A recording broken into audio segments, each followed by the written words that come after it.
Assalamualaikum warahmatullahi wabarakatuh. Bapak dan Ibu yang terhormat, berikut adalah informasi ketiga sekaitan dengan rapot pendidikan yang disampaikan oleh Ibu Dr. Rahmawati ST MED dari Pusat Asesmen dan Pembelajaran, yaitu sekaitan dengan tanya jawab tentang rapot pendidikan sekolah penggerak, kategori nilai, dan akreditasi sekolah. Assalamualaikum warahmatullahi wabarakatuh. Selamat sore. Perkenalkan, saya Yustanti dari Papua. Terima kasih atas pencerahannya, dan saya juga baru paham untuk klik yang I untuk mengetahui deskripsinya. Padahal saya sudah mendampingi, merefleksi di 3 sekolah binaan saya. Dan ada beberapa pertanyaan, termasuk salah satunya yang tadi sudah dijelaskan terkait pengalaman pelatihan, kemudian proporsi GTK dalam penggerak. Hanya mungkin dipertanyakan oleh beberapa sekolah penggerak karena di situ masih merah, padahal mereka sudah sekolah penggerak. Dan GTK-nya juga ada beberapa yang sudah terdaftar sebagai guru penggerak.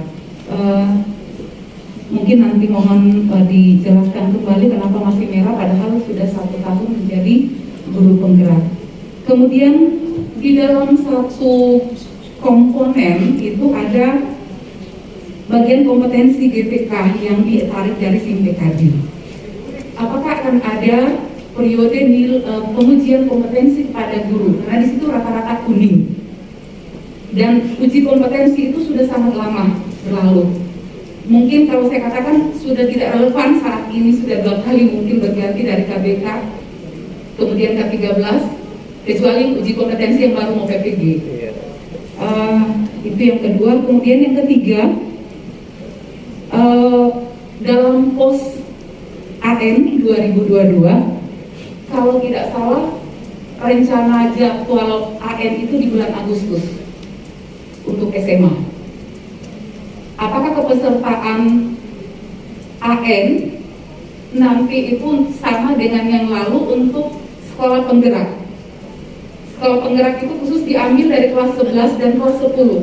Sementara di bulan Agustus itu boleh dikatakan bahwa anak-anak belum mengenal betul lingkungan sekolahnya, apalagi guru-gurunya. Itu mungkin yang perlu diserahkan kepada kami. Terima kasih atas penjelasannya. Terima kasih Bu untuk pertanyaannya. Jadi yang pertama, memang betul sebenarnya ada beberapa platform penyedia data atau sumber data yang belum siap. Misalnya kalau untuk SMK tuh Tracer Study itu juga belum siap datanya. Di SIMPKB, meskipun SIMPKB-nya itu sudah ada, beberapa variabel juga belum siap Bu, jadi belum terintegrasi, termasuk yang tentang guru penggerak dan lain-lain. Itu mengapa sangat penting melakukan sinkronisasi dan updating data, tapi ini bukan hanya di sisi sekolah. Di sisi kami di kementerian ini juga luar biasa. Hal yang baru sekali, bahkan bagi kami di Pusat Assessment. Karena biasanya kami menyelenggarakan UN selesai, kami olah, kami sendiri yang merilis hasilnya. Tapi kalau sekarang mekanismenya beda Bu. Kami menyelenggarakan UN, kami olah, kami punya hasil, kami setor. Semua data owner melakukan yang sama. GTK punya data, diolah, dianalisis, disetor. Kemudian Pusdatin punya data, diolah, dianalisis, disetor. Sekjen dengan aplikasi BOS-nya punya data, diolah, punya hasil, disetor. Jadi data ini kemudian di-pooling jadi satu. Proses pooling ini bukan proses yang mudah dan gampang. Jadi kalau ada yang belum tersedia datanya, ya moga-moga iterasi ini akan bisa dilakukan dengan cepat. Jadi harapannya setiap tanggal 1 setiap bulannya akan ada updating untuk secara perlahan-lahan melengkapi data, memperbarui data, termasuk untuk sekolah-sekolah yang kemarin melakukan AM susulan. Nanti akan ada updating datanya.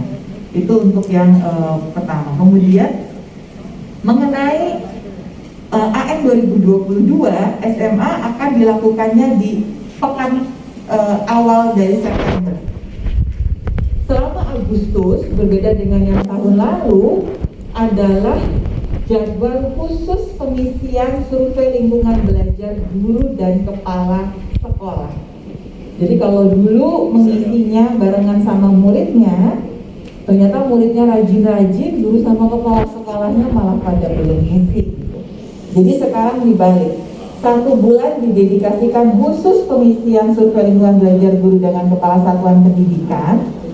Nanti ketika pelaksanaan AN, kami sudah punya rekap sekolah mana yang guru dan kepala sekolahnya belum mengisi. Jadi sambil monitoring pelaksanaan AN murid, sambil ngingetin kepala sekolah sama gurunya untuk melengkapi.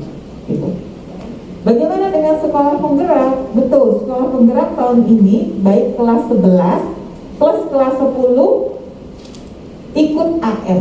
Tapi kelas 10 tidak untuk hasilnya menjadi hasil AN. Hasilnya memang untuk evaluasi dampak sekolah penggerak. Kenapa pakai kelas 10? Karena sekolah penggerak jadi gini. Pada program apapun pendidikan itu nggak bisa kayak nanam cabai ya, lebih kayak nanam pohon jati. Oh, nanam cabai itu di semai sekarang berapa bulan bisa langsung dipanen. Tapi kalau pendidikan itu kalau berdampak kan mungkin dampaknya baru kelihatannya tuh dalam hitungan years gitu ya, tahun. Sehingga kita butuh data yang menunjukkan bahwa memang betul ada peningkatan hasil belajar murid. Nah, murid mana yang bisa kita ukur secara bertahun-tahun? Kalau murid kelas 11 sekarang diukur, barusan aja mulai kurikulum baru misalnya gitu ya. Kelas 12 kita bisa dapat baru 1 tahun, kelas tahun berikutnya dia udah lulus. Jadi akhirnya menggunakan kelas 10. Tapi kelas 10 ini yang akan di tracing. Jadi kelas 10 ini naik ke kelas 11 kita ukur kembali, naik kelas 12 kita ukur kembali. Kita nggak perlu tambahan kelas 10 yang baru. Oke. Jadi untuk tahun 2022 semua sekolah penggerak sampelnya baik AN maupun evaluasi dampak sama, yaitu anak yang kelas 10 kemarin ikut evaluasi dampak sekolah penggerak naik ke kelas 11 itulah yang akan mengikuti AN. Tidak ada tambahan lagi kelas 10. Nah, nanti tahun depan 2023 rempong nih. Yang tadinya dari kelas 10 naik ke kelas 11 kan udah naik kelas 12, ikut AN lagi. Dan ada tambahan siswa kelas 11 baru. Yang kelas 11 inilah yang selalu dilaporkan di rapor pendidikan. Sedangkan yang extension kelas 12-nya tahun 2023 tidak akan dilaporkan di rapor pendidikan. Itu menjadi data evaluasi dampak program sekolah penggerak. Untuk penanya selanjutnya, baik, Assalamualaikum warahmatullahi wabarakatuh. Ibu, perkenalkan saya Siti Ismuzaro, pengawas dari Jawa Tengah. Saya telah membuka dari rapot mutu sekolah binaan saya. Ada perlu hal yang saya tanyakan, Ibu, mungkin bermanfaat juga bagi Bapak Ibu yang hadir di sini. Ibu, di kepemimpinan instruksional itu kan ada terarah, berorientasi, kemudian ada terstruktur dan sebagainya. Seperti halnya tadi Ibu sampaikan, misalnya TG itu batas normalnya berapa, kolesterol berapa. Nah, untuk yang ini Ibu, tadi kan ada nilai di Senbinsa itu 50, ini skala 0 sampai 100. Kemudian nilainya satuan pendidikan itu 50,79, yang satunya 50,98. Kalau menurut di matematika tuh kalau di naikkan ke atas kan sama-sama 60 gitu ya Bu ya. Tapi kok predikatnya berbeda. Nah, yang kami tanyakan, apakah terdapat batas-batas normal, artinya yang seperti KKM lah ibaratnya begitu. Begitu Ibu, kami mohon pencerahannya. Terima kasih. Di hasil unduhan ada kategorinya nggak Bu? Excelnya Ibu ini Di Excelnya kan ada nilai. Sebelah kanannya ada kategorinya nggak? Tadi itu ya disorientasi. Iya, betul. Ada berorientasi itu artinya apa? Nggak ada. Jadi sebenarnya disorientasi itu ada penjelasannya Bu. Itu apa? Kemudian tadi Ibu kan mengatakan bahwa ini kok nilainya beda variabel, nilainya mirip-mirip, tapi masuk kategorinya beda-beda. karena memang pengkategorisasian itu dilakukannya untuk setiap indikator. Jadi gini, kita ibaratkan analogikan dengan IPK lagi ya, karena ini seperti IPK persis sama seperti IPK. Misalnya tadi ada anak kembar yang sama-sama 90 SKS. Yang teknologi pertanian 90 SKS itu misalnya diperoleh dari 40 mata kuliah. Dosennya beda-beda 40 mata kuliah ini. Ketika ujian dosen satu hanya kasih kuis sekali misalnya gitu. Dosen yang dua ada praktek, ada bikin ini, bikin itu gitu. Masing-masing dosen kan akhirnya punya nilai. Ya, memboboti nilainya itu seperti apa? Nah tadi ada angka 59, jadi kalau masih 0 sampai 100 itu bagi kami itu persis sama kayak nilainya dosen di satu mata kuliah tertentu. Kemudian dari nilai dosen itu menjadi predikat baik, sedang, kurang, ada cut off-nya. Dan cut off-nya diserahkan kepada dosennya masing-masing. Analoginya begitu. Jadi misalnya gini, di iklim kebinekaan itu ada nasionalisme kebangsaan. Tapi di iklim kebinekaan juga ada rasa menerima atas kesetaraan hak warga sipil terhadap kelompok budaya yang berbeda. Ya. Menurut dosennya, jadi anggaplah kami punya kelompok pakar tentang wawasan kebangsaan, kami punya kelompok pakar tentang toleransi budaya. Anggaplah ini dosen mata kuliah tertentu. Kata para pakar nasionalisme kebangsaan yang disebut punya nasionalisme kebangsaan yang baik itu yang seperti ini. Jadi di masalah sama dia kata tinggi, misalnya 92 gitu ya. Kami mau nawar masa 92 tinggi banget, tapi dia bilang kalau nggak segini namanya nggak nasionalis, nggak bisa. Tapi bagi yang toleransi budaya dengan segala macam diversifikasi dan lain-lain, mungkin dia kasih cut off-nya 77 misalnya gitu. Kita bilang beda banget loh sama nasionalisme kebangsaan. Nggak apa-apa, karena kalau nasionalisme kebangsaan ini urusannya mau pecah dari NKRI atau tidak. Tapi kalau toleransi budaya urusannya bukan seperti itu. Jadi punya cut off yang berbeda-beda untuk setiap aspek. Jadi tidak bisa disamakan. Tapi saya agak terkejut karena yang dikeluarkan kok angkanya 0 sampai 100-nya ya. Karena 59 dan lain-lain. Itu yang seharusnya cuma jadi 1, 2, atau 3. Kalau dia kategori baik berarti 3. Kalau gitu nanti insya Allah kami akan mengeluarkan inilah buku saku itu ya, rincian kategori ini maksudnya apa, nilainya, cut off-nya berapa, itu membantu Bapak Ibu kalian. Nanti kami siapkan Bu. Kayaknya itu bis dari daftar FAQ-nya rapor pendidikan. Insya Allah kami siapkan, moga-moga tidak butuh waktu terlalu lama karena itu sebenarnya sudah ada semua yang bisa diambil oleh Bapak Ibu. Mungkin satu ini bonus Bapak yang di depan ini dari tadi. Ya, saya Pak Lubis ya dari DKI Jakarta. Jadi memang sekarang ini ya, trending topik di sekolah itu rapor pendidikan. Jadi saya ingat waktu masanya SPM itu sistem pembinaan mutu karena betul-betul kan programnya kan rapor mutu. Nah itu menjadi ya dasar-dasar untuk membuat perencanaan mutu, baru nanti pemenuhan mutu, baru nanti limonet, baru nanti ya muncul strategi baru kan kira-kira gitu. Iya. Oke Bu, yang pertama Ibu. Ya. Yang penting sebenarnya bagi kami itu adalah detailnya itu, ya sehingga kami paham akar permasalahan di sekolah itu apa sih. Nah itu tidak muluk-muluk sebenarnya. Hanya saja perlu kami sampaikan bagaimana itu supaya cepat kami peroleh, sehingga kami boleh action di lapangan dan itu dulu. Ya, nah baru kemudian kalau dikaitkan dengan kerkas, kan itu memang kan ada yang muncul pembiayaan. Nah kalau kerkas itu kan rata-rata tahun anggaran bulan Januari gitu loh. Nah jadi supaya matching antara rapor mutu ini dengan RKS kita kan memang itu kita harapkan. Jadi kalau supaya produk ini enggak produk sia-sia atau mubazir gitu, karena memang sangat esensial dan berkelanjutan. Itu yang pertama. Baru yang kedua, kalau misalnya kami pengawas, kami datang ke sekolah, ayo sama-sama kita buka rapor pendidikannya. Kalau misalnya gini Bu, katakanlah tidak mention atau tidak sesuai antara fakta dengan rapor mutu, mungkin ketinggian atau mungkin loud, ya kan kita yang tahu, ya kan?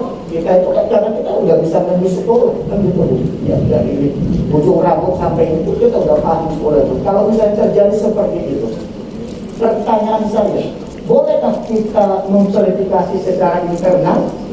Nah, itu yang kedua. Lalu yang ketiga, apakah ada kaitan antara rapor pendidikan dengan akreditasi? Karena kan akreditasi juga BAN juga kan sudah katakanlah membuat statement bahwa BAN juga ada akreditasi otomatis. Nah, lalu kan nanti masuk ke dashboardnya BAN itu. Nah, ini ada dilematis. Kalau ini masuk ke dashboardnya badan akreditasi, nah itulah nanti yang terjadi tidak sesuai fakta, ya rame-rame bingung. Iya, bagaimana untuk mencapai kembali kepada malam-malam? Bagaimana untuk mencapai nilai? Iya kan? Iya, jadi kita kan berharap kita mau mendapatkan potret yang sejujurnya. Nah, ketika kita bercermin, ketika misalnya saya di depan cermin, ya ada rambut saya kurang ini kan akan saya bereskan. Tapi kalau saya gagah, ya kan mantap kan baju kan kira-kira gitu. Nah itu sangat penting sekali ya. Jadi kalau memang itu ada kaitan antara rapor pendidikan dengan nilai akreditasi, nah ini minta tolong supaya benar-benar yang berkaitan misalnya itu melakukan refleksi diri kira-kira begitu. Ya, oke, 3 saja dari 8 yang ya katakan saya. Terima kasih Bu. Ya. Kami rencanakan untuk tahun ini akan lebih cepat di prosesnya, sehingga di awal tahun sudah bisa menerima rapor pendidikan hasil updating 2022. Kemudian yang kedua, ini yang paling penting memang. Nomor 2 dengan nomor 3 ini ada kaitannya. Pada waktunya ini akan dihubungkan dengan akreditasi, tapi bukan tahun ini, bukan tahunnya baseline. Yang menjadi dasar dari kinerja sekolah sehingga bisa menjadi penilaian eksternal itu adalah trennya, kenaikannya, selisihnya dari tahun ke tahun. Itulah yang kemudian akan menjadi bahan untuk reakreditasi atau akreditasi. Sehingga nomor 2 ini pertanyaan Bapak sangat penting. Kalau dia misalnya ketinggian gitu ya, kok semuanya bagus semuanya hijau, padahal semuanya enggak. Terus semua variabel D, dimensi D itu kan dapatnya dari survei lingkungan belajar, dimana cara mengisinya kan melalui angket ya. Angket itu kadang-kadang dipandu ya, mau sepakat nih kita cenderungannya mau kemana nih, gitu kan? Nah, kalau nanti hasilnya hijau semua, ya memang ini peran pentingnya dari pengawas untuk kemudian mengevaluasi secara internal. Yakin seperti ini, misalnya survei karakter, secara nasional hasil survei karakter ini bagus Bapak. Iya, tapi ini kan melalui tes yang sifatnya tertulis. Jadi perlu juga kemudian dikawal. Yang lebih penting lagi adalah bagaimana melihat apa yang diakui oleh siswa ini memang terwujud dalam kehidupan sehari-hari. Jadi kalau diberi label membudaya, ya betulan membudaya, nggak usah disuruh lagi, nggak usah diawasi. Kita datang langsung terasa suasananya memang karakternya kuat.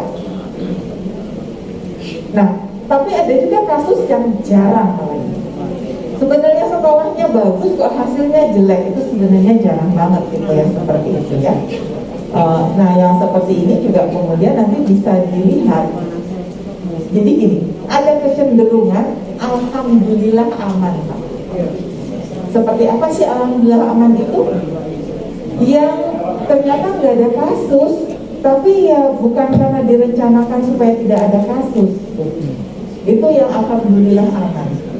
Yang alhamdulillah itu misalnya contohnya iklim keamanan ya, kami memotret pengalaman keamanan siswa, jadi seberapa sering dia dibully, ada kekerasan seksual, Ternyata semua siswa mengaku tidak pernah, berarti kan aman sekolahnya.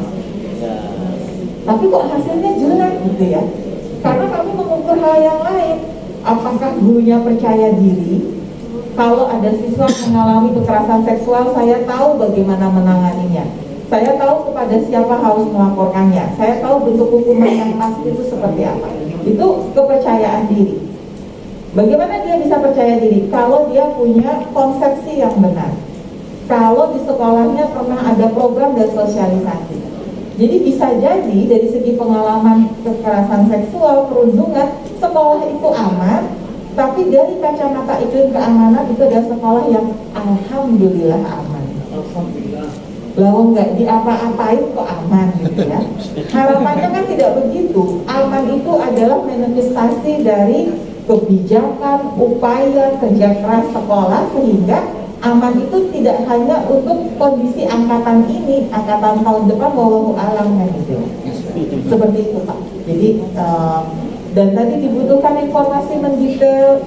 Sayang sekali kita kayak berada dalam pilihan buah si malakama, diberikan detail terlalu banyak informasi, akhirnya tidak bisa didigest gitu ya. Jadi akhirnya sifatnya yang akan diambil ini kebijakannya iteratif dulu. Yang sekarang level 1, level 2-nya tidak ditampilkan. Nanti kalau level 2-nya ditampilkan seperti apa responnya.